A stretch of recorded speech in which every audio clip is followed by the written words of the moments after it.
విశాఖలో వచ్చింది అదానీ డేటా సెంటరే అని ఒప్పుకుంటూ భూ కేటాయింపుల్ని అదానీ పేరిట చేసిన చంద్రబాబు ప్రభుత్వ ధోరణి చూసిన తర్వాత క్రెడిట్ చోరీ కోసం, పబ్లిసిటీ కోసం గూగుల్ డేటా సెంటర్ పేరుతో గత 3 నెలలుగా జరిగిన తతంగం అంతా ఒక ఫార్స్ అని తేలిపోయింది కదా. అయినా సరే ఇప్పటికీ కొంతమంది ఆర్గ్యూ చేయడానికి ట్రై చేస్తారు. ఏమని 2019కి ముందే అదానీతో చంద్రబాబు సమావేశం అయిపోయారు, ఎంఓయు అప్పుడే కుదిరింది అని చెప్పడానికి ప్రయత్నిస్తున్నారు కదా. అలాంటి వాళ్ళ కోసం ప్రత్యేకంగా ఒకటి చెప్తున్నా. చంద్రబాబు 2019 ఎన్నికల ముందు డిఫెన్స్ లో పడి మోడీతో యుద్ధం ప్రకటించుకొని చాలా శంకుస్థాపనలు చేశారు, చాలా ఎంఓయూలు కుదుర్చుకున్నారు. ప్రకాశం జిల్లాలో ఏషియా పల్ప్ పేపర్ ఇండస్ట్రీ 20,000 కోట్లు అంతకంటే ఎక్కువ పెట్టుబడి పెట్టేస్తోంది, తెచ్చేసామని చెప్పడం చూసాం. కడప స్టీల్ ప్లాంట్కి అతిగతి లేకపోగా కర్నూలులో 3,000 కోట్లతో స్టీల్ ప్లాంట్ పెడతాము అని శంకుస్థాపనలు కూడా అప్పుడు చేశారు. అదే వరుసలో అదానీతో కూడా సమావేశం అయ్యారు.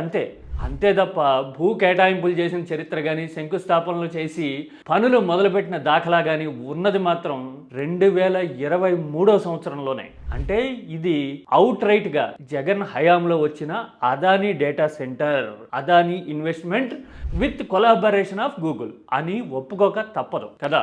ఒకవేళ అదానీ 2019కి ముందు ఎంఓయు ప్రకారమే ఈ పెట్టుబడి పెడుతున్నారు అనేవాళ్ళు ఇప్పటికే ఎవరైనా ఉంటే గనక కర్నూలు స్టీల్ ప్లాంట్ ఎంతవరకు వచ్చింది? చంద్రబాబు శంకుస్థాపన చేసింది. ప్రకాశం జిల్లాలో ఏషియా పల్ప్ పేపర్ ఇండస్ట్రీలో పేపర్ తయారీ మొదలైందా? కాస్త చూసి చెప్పండి.